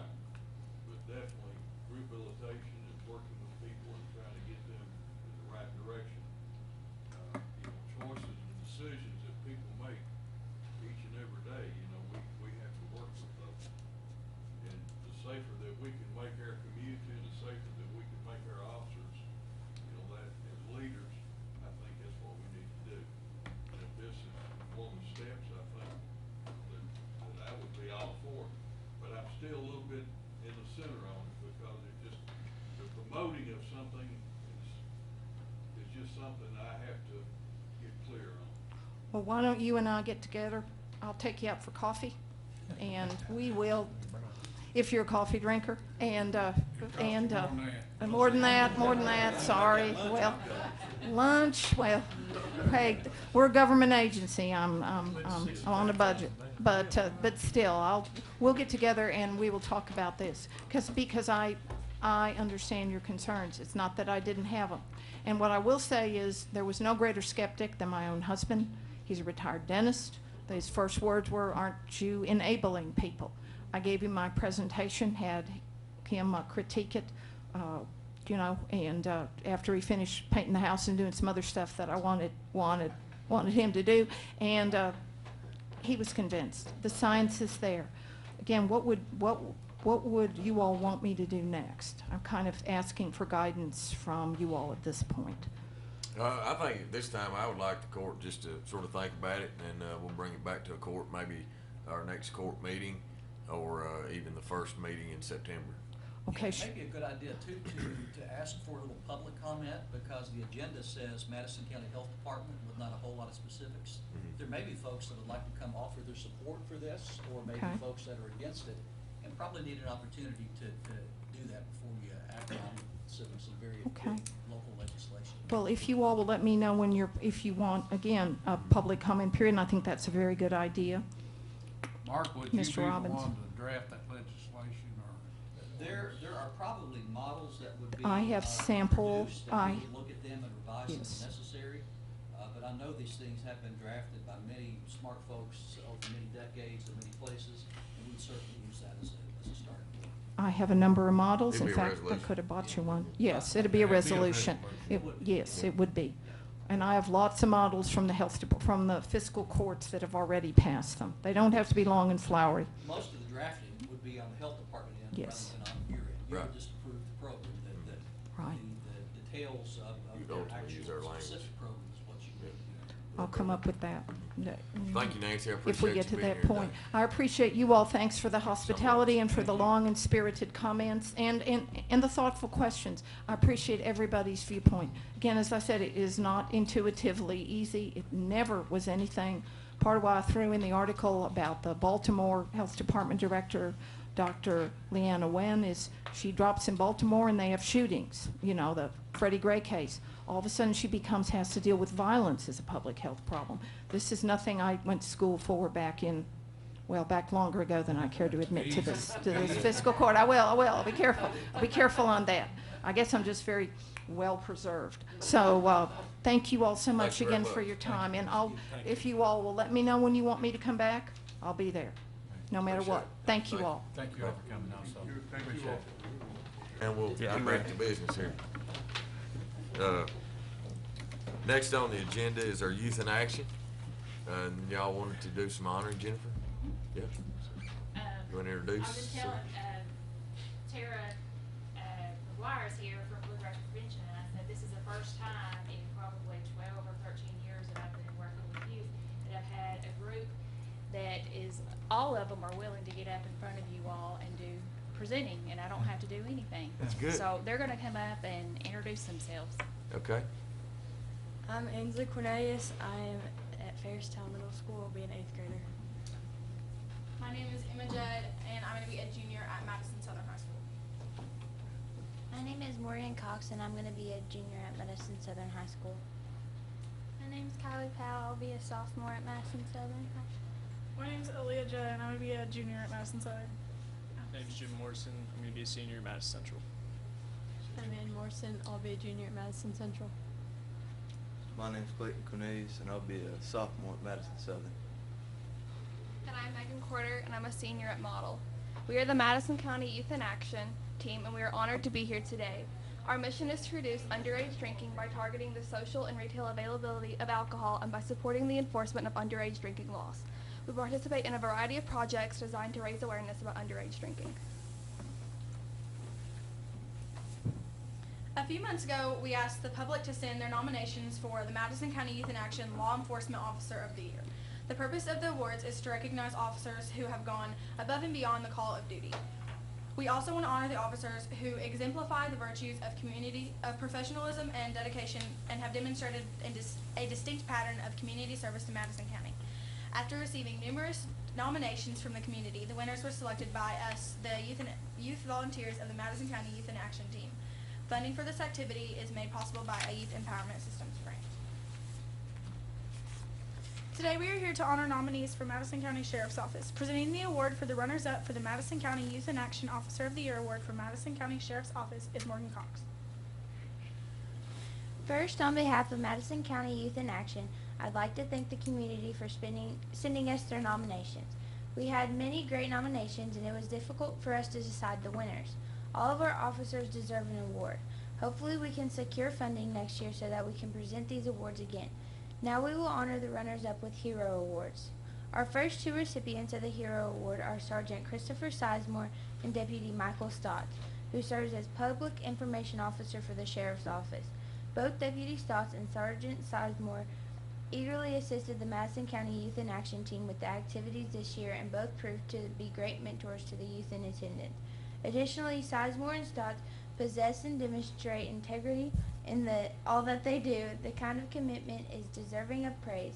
Congratulations, Sergeant Sizemore and Deputy Stotts.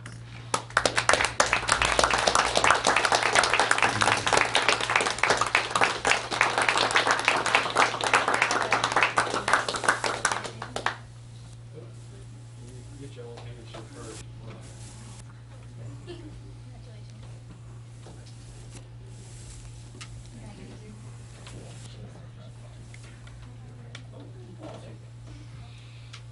Speech. Don't be shy, go on, talk. Okay. Yeah, do you guys want to say something? Well, I mean, for me, on a personal level, I've tried to help out with Youth in Action several years, and I've been fortunate to get to know some of the younger folks. And I mean, it's astonishing, like Jennifer said, to watch this many young folks come up here, commit themselves, not only for themselves and the image of what it's like to be a youth in action, but they encourage by their actions all the individuals that they go to school with, they go to church with. So it should be us congratulating these children, or I'm sorry, these young folks.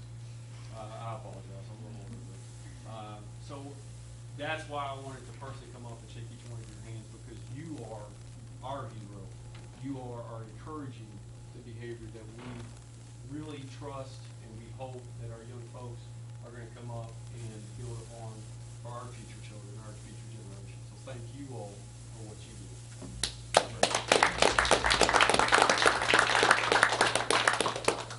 Real quick, this was my first year with the Sheriff's Office. First time I've been involved with Youth in Action. Hopefully this next year I'll be even more involved as much as y'all want me to be. I think it's great to see these young men and women that you are role models, and to your peers, that you see that people you go to school with look up to you guys and what y'all are doing. And you know, anything that Sheriff's Office, Sheriff Cole, and anybody can do to help, we'd be more than happy to be there for you. Thank you.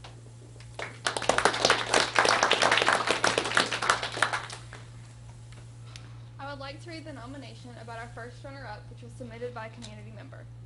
I would like to nominate Madison County Sheriff Mike Coyle as the Law Enforcement Officer of the Year. Since Mike was elected sheriff, there has been a noticeable and I'm sure measurable increase in Sheriff Department activities and presence across our entire county. This is evident to me and others if you follow the arrests/bookings at MCDC through Jail Tracker. Our sheriff's office has went to work in getting impaired drivers off the road and has really increased the number of arrests of impaired drivers. The other side of Sheriff Coyle that I believe in my heart that deserves recognition is his compassion for his fellow humans. There's no doubt about his leadership skills, but I also know that if a family who has a loved one struggling with addiction calls Mike for advice or help, he will take the time to call them back and do what he can within the limits of the law. My nomination has nothing to do with politics for an election. It has everything to do with a guy who is a lifelong member of our community that has dedicated his entire career to protecting and serving this community. Respectfully, Steve Davis, Berea, Kentucky. Congratulations to our first runner-up, Sheriff Mike Coyle.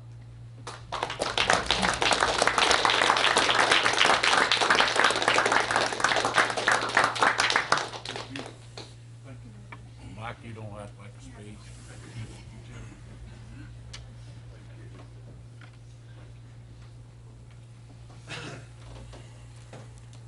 Well, to be quite honest with you, that was a little bit of a big surprise.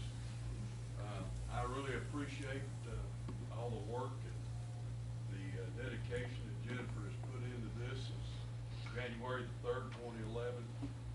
She's always working on this. It's always a different group of young men and women that dedicate themselves to come out and work so hard. But receiving this is really a great honor. You know, we at the Sheriff's Office, I'm going to tell you, we've got the best staff, officers to go out each and every day that work very hard to keep the citizens of this county safe.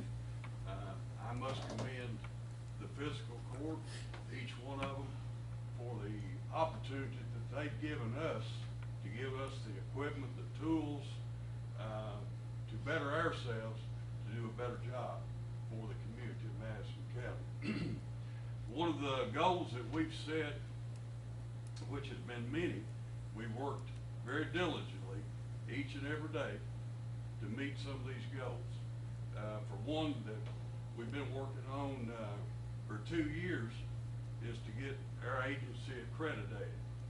And, you know, we just got our last inspection, so our office officially is, we don't have the paperwork, but we're going to be an accredited office. Out of the 120 sheriff's office, we're going to be the 14th sheriff's office in the state to be accredited, and that's meeting all the professional standards, the professionalism, all your records, making sure everything is up to date, all the training, everything that you have to do to be an efficient agency and run properly every day. So I'm very proud that our people have done that, and like I said, to receive this award is a great honor. Thank you.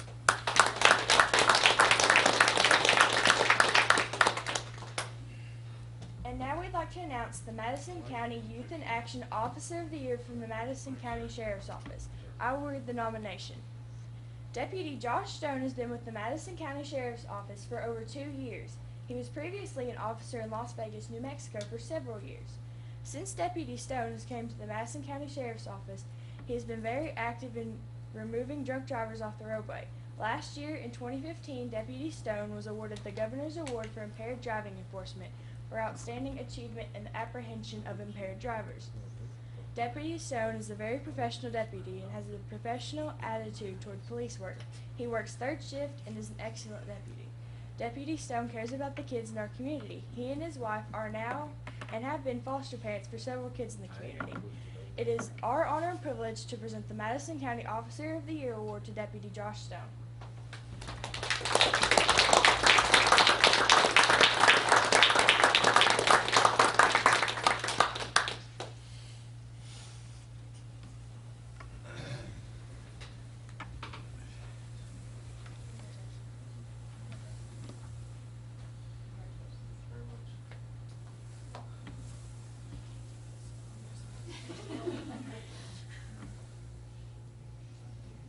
It's a privilege to receive this. You know, everybody that's in here that sits in a capacity, whether it's from a road deputy to an administrator sitting behind one of these desks here, we're all stewards. We've inherited this community and done our best to take care of it and do what we can to keep it pure, keep it safe for you guys as you grow. And I never cease to be more and more inspired and encouraged to see that there's young people such as yourselves that will become stewards and will inherit this community, and we've done our part to try and keep it good and make it a better place for you guys. And so I'm excited to see what the future holds as you guys grow up and inherit what we've left for you all.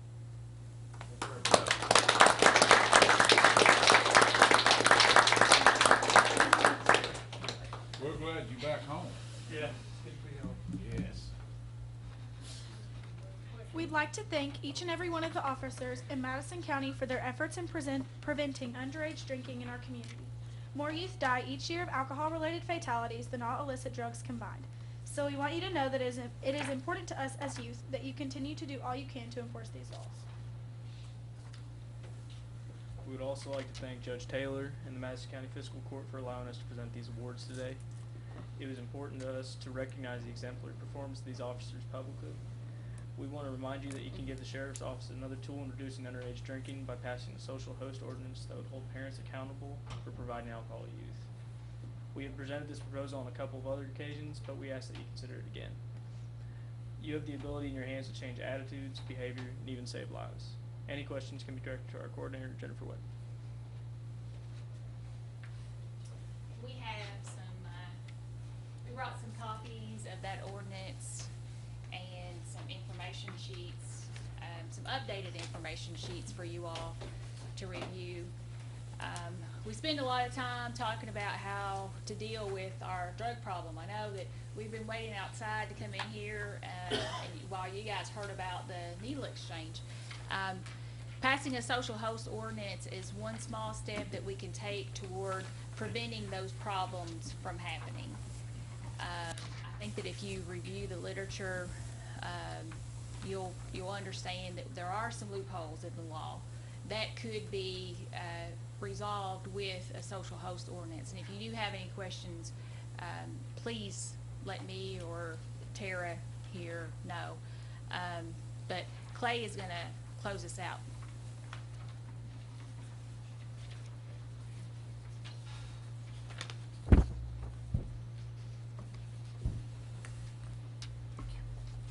Alrighty, in closing, I'd like to say a prayer for all law enforcement agencies, so it'll be all bow your heads.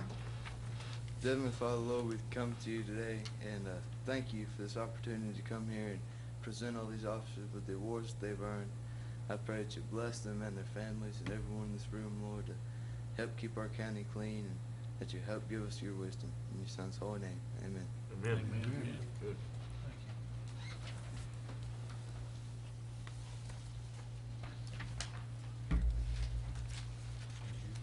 Thank you all very much for being here. Yeah, thank you all.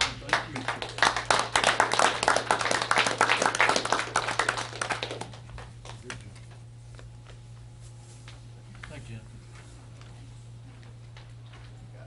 Coach Steve, it's good to see you too, buddy. Coach Steve, he coached me in middle school baseball. Yeah. He ain't that old. Huh? He ain't that old. No. He must have been the same age when he played. What are you saying? What are you saying? I'm old or something? You I said didn't he's say not that.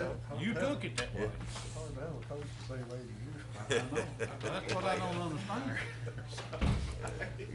Great group of kids right there, guys. I'm glad they came in today. Yep. Next on the agenda is to appoint an appointment for the Board of Adjustments. I would like to appoint Ralph Oliver III to the Board of Adjustments, and he would be replacing Paul Melius. And I want to thank also Paul publicly for his years of service to the Board of Adjustments. I think with the number I was given was about 17 years on the Board of Adjustments. He's been on there since it was started. So what a great tribute to our county, and what a great way to I guess provide your civic duty to the community is to sit on the board for that long. So we appreciate his service. But again, I would like court's approval to appoint Ralph Oliver III to the Board of Adjustments. I move to appoint Ralph Oliver III. Second. If there's no discussion, call the roll, please. Master Tudor? Yes. Master Botkin? Yes. Master Combs? Yes. Master Barger? Yes. Judge Taylor? Yes. Scott Shepherd, if you will, come up and present a little change in our road department trucks that we actually voted on about 2 weeks ago, I guess. We did, at the last court meeting, we approved to buy 2 new Chevrolet trucks under state contract price for $24,981. After court was over, I went back to the office to order those 2 trucks and was informed that the 2016 model ordering deadline had ended the day before, and that they were gonna have a void of about 2 weeks before the pricing for the 2017 models come out, and then we would be 90 days from there in getting the new trucks ordered and receiving them. The dealer that I'm dealing with is the only state contract dealer, which is Bob Hook Chevrolet. He did have a suggestion or an alternative. He does have trucks in stock that have a little more equipment than the last 2 we purchased. That equipment being an automatic brake controller, 17-inch all-terrain tires, and off-road suspension with underbody shields, which none of them deter us. Actually, probably options that we need and should have for what we do with these trucks.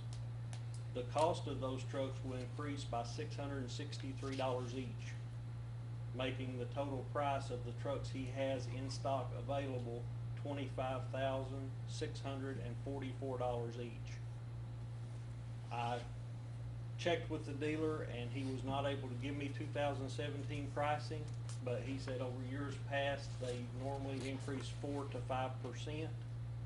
If I averaged it out at 4.5%, we would have a $1,124 increase just to obtain a new year model versus the trucks that he has. Per truck, Scott? Per truck. The warranty on the trucks he has does not start until we take delivery if we purchase them. So year model with government is not as important as year model with individuals, as I feel, because we use these trucks to the end of their life. So the Madison County Road Department would like to ask the court's permission to increase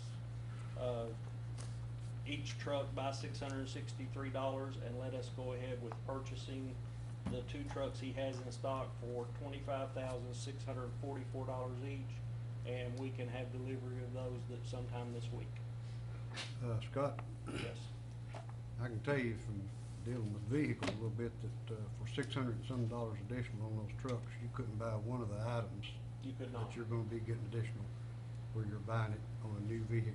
You are correct. If you hired somebody to put those items on that truck 3 times, that wouldn't touch it. So I make a motion that we move to buy the higher price trucks with the options that you mentioned on. Second. Scott, Yes, sir. where will these trucks be in line in the road department? Okay, what we're gonna do, Master Combs, is the 2 new ones that were coming in, as you all know, Willie and Matt travel the county more than anybody. The 2 we bought last year, they've already got 24,000 miles on them. So these 2 trucks that we're getting, I'm going to switch out with Willie and Matt to put them in the new lower mile trucks, and then one of their trucks will go to south and one of them will stay at north, and that will replace both of the trucks that we've had to go down this past year. Well, I'm for it, and I want to commend you for getting contact with them and getting this package worked out. Because it wouldn't have done it itself. It wouldn't have, and we would have been out 90 days. That's right. on new ones. But I commend you for that. Thank you, sir. No more discussion, call the roll, please. Mr. Bucket? Yes. Mr. Combs? Yes. Mr. Berger? Yes. Mr. Tudor? Yes. Judge Taylor? Yes. Scott, also, this is where we amended the agenda to discuss a road department position. You have a recommendation to the court? We do. The interview board would like to make a recommendation to hire a vacancy for general labor. Our recommendation is to hire Mr. Isaiah Webb. Mr. Webb lives at 310 Buckettown Lane, Richmond. He is currently employed with Tractor Supply Company in Berea. He does hold a clean Kentucky's driver's license. His experiences are operating tractors, bulldozers, loaders, backhoes, and dump trucks on his family farm. His starting pay would be $10 per hour, and And in this recommendation, this is a new position that the court approved as general labor. Mr. Webb has agreed that he will obtain his CDL Class B driver's license within 1 year. And at that time, when he does obtain his CDL class license, we will bring him back for a promotion of a CDL driver. Were you able to get him to make a commitment to us? We can, he will commit, and that's not a problem, but we have talked, I think Mark briefly pressed on it, and Colleen and I have spent numerous conversations about it, and I don't think you're gonna get anything out of a commitment. You know, we are gonna pay up front for his license, and that's something if Mark thinks we need to draft it up, maybe they could reimburse us, but I think it's just another stepping stone for us to try to hold somebody to a penalty that we're probably not gonna be able to hold them to. Well, the way it is, it's hard to get help. It is. So, It's hard to I find know the this young CDLs. man, and he'll make you a good worker. You do know, okay. I Well, do know him. Willie visited his family Yeah. and talked to his grandfather. His grandfather vouched for him, said that he thinks he will stay with us and Yeah, he's be a okay. good worker for us. If he's already driving a dump truck, you know, that's a good step. I think he's already done a whole lot of things on the He's farm done a that we lot can of use. stuff. Yeah. What age young man is He's 18 years old. It's a long way from today, but back in the old days, we used to just shake hands. That's right. Call that good enough. I'd say we could still do that.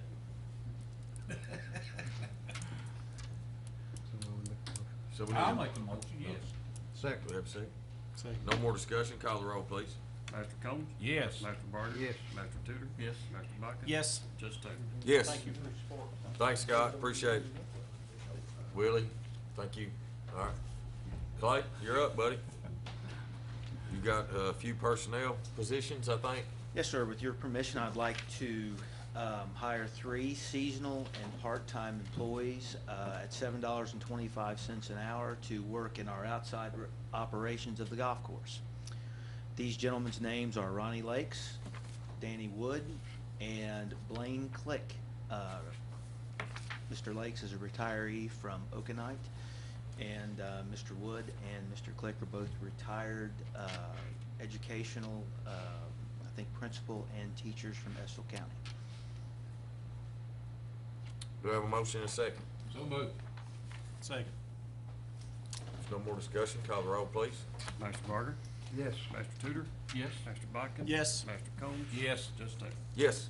Thanks, Clay, appreciate it. Judge, I had a chance to play in the First Christian Church Scramble last Friday, Hills at Battlefield, and Clay has done just an outstanding job with that golf course. It's amazing year over year how much better that it continues to get, and it's a real jewel. So congratulations to you and the crew.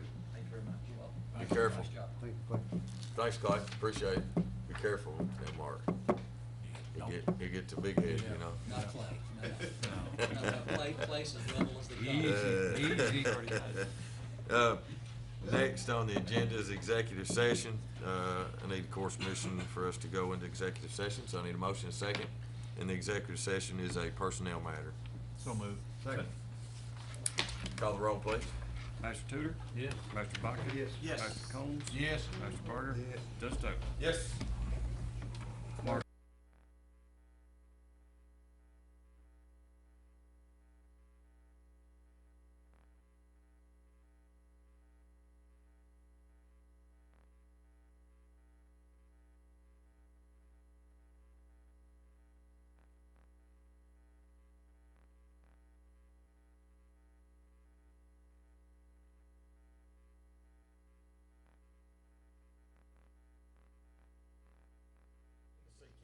John made the motion and Larry seconded. Come back into executive session, so if you will, please call the roll.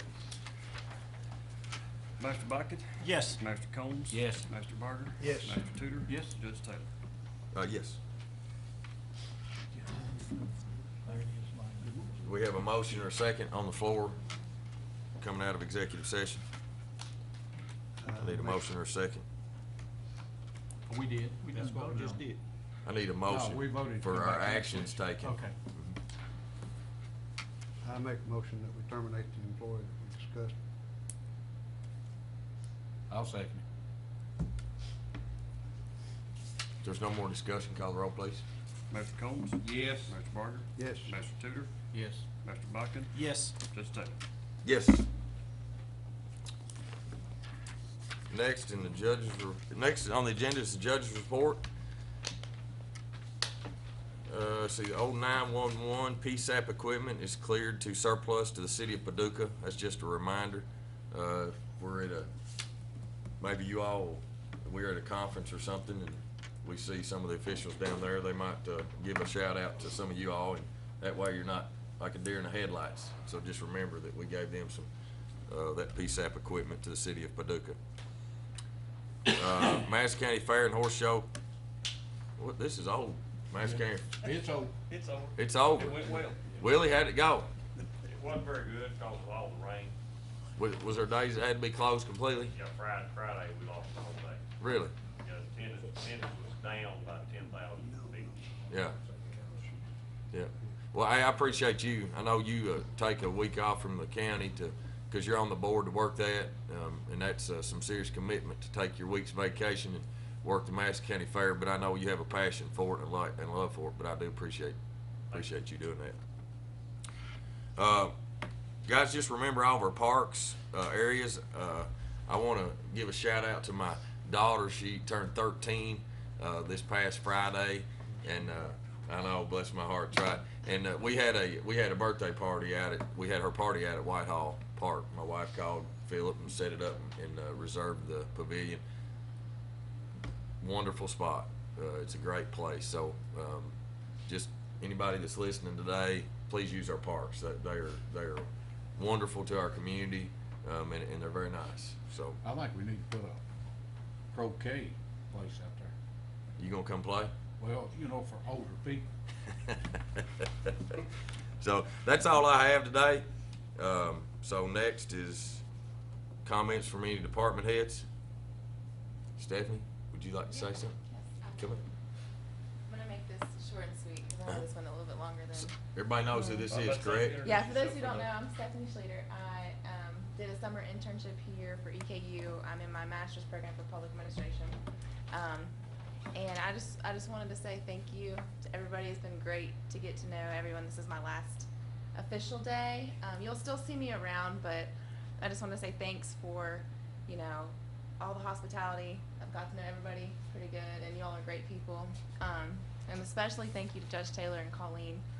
Outside of being crazy busy, I know you all have so much going on. You've all taken the time out to really help me understand public policy.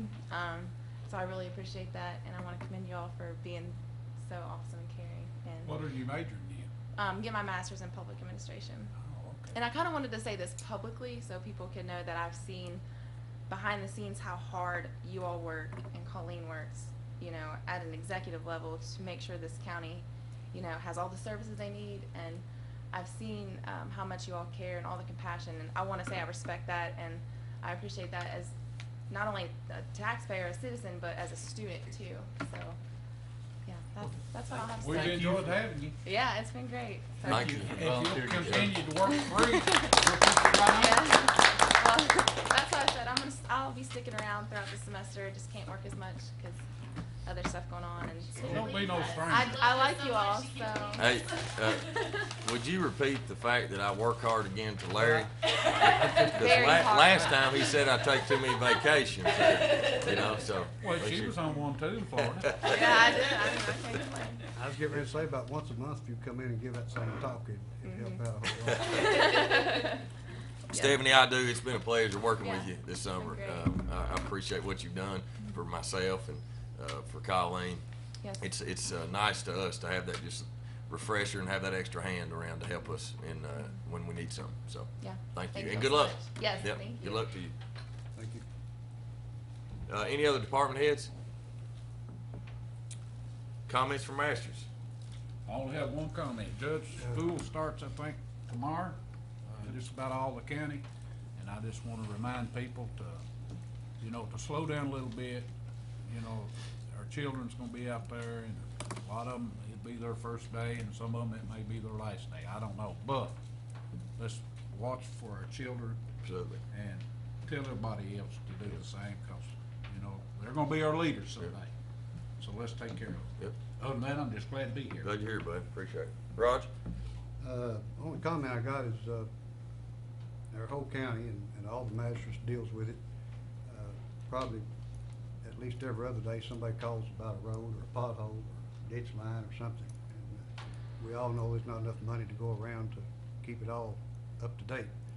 But I'm getting a lot of complaints about some older subdivisions, and even got one today about a subdivision that had an addition added on to it that we kind of got stuck with because the developer developed the road pretty much how he wanted it, and then filed bankruptcy or whatever, so we had to take it over. So it's not even up to our standards, but it's falling off pieces too. But I just want the people, if they hear this on TV or from a neighbor, we do what we can with what we got to do with, and our money for our roads has went down the last 2 years dramatically.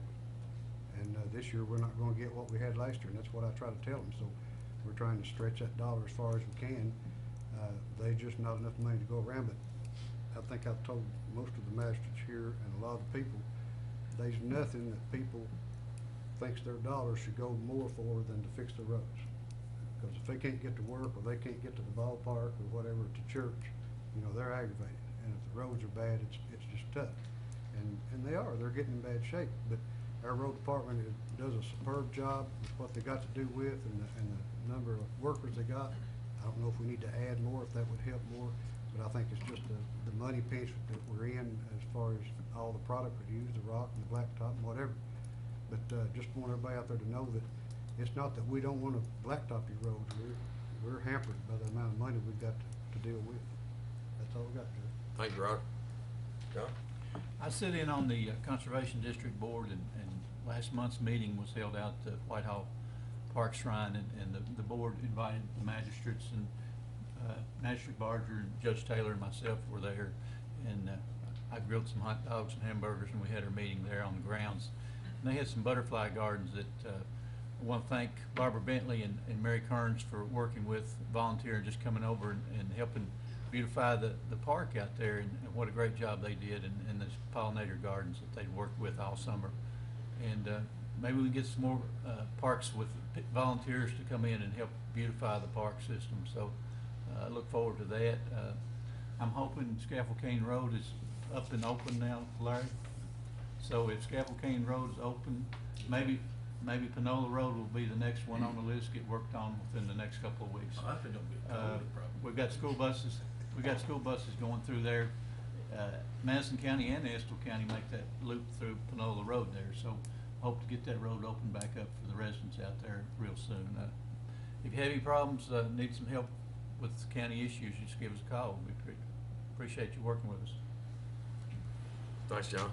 I only have one thing, Judge, and that's that Magistrate Tudor and I were able to go to the car show this weekend that they had here in downtown, and I felt like they had a pretty good turnout for that, given what the weather was projected to be, and that's good for the economy, it's good for the city, it's good for our county. And so we had a really good turnout there, and if anybody needs me for anything, they can reach me at 200-9765. Thanks, Tom. Appreciate it. Kenny, you got anything? No. Sheriff? Yes, Judge, we had a conversation a couple of weeks ago. I think we may want to remind everybody that we do have a non-emergency number. One of those numbers is 624-4772, I believe it is. That anybody that's going out to Whitehall or Battlefield, if they see suspicious activity, cars parked, different things taking place, please call. Let us know so we can check those out. Those parks are for a purpose. We want them used for the right things. Yeah, appreciate that. So just to reiterate what the sheriff's saying, anybody that's listening on the radio or TV, is we do have a non-emergency number to basically calls into 911, which is 624-4772.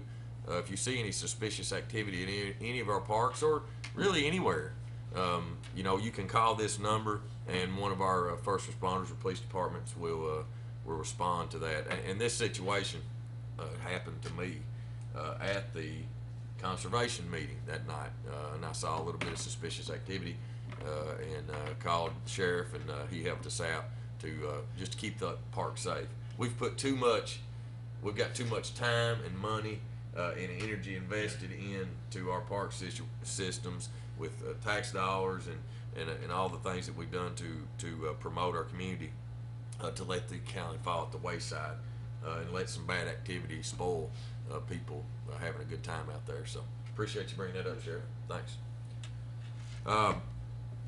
Comments from the audience? Anybody that's left? There's not too many of you left. I appreciate y'all staying.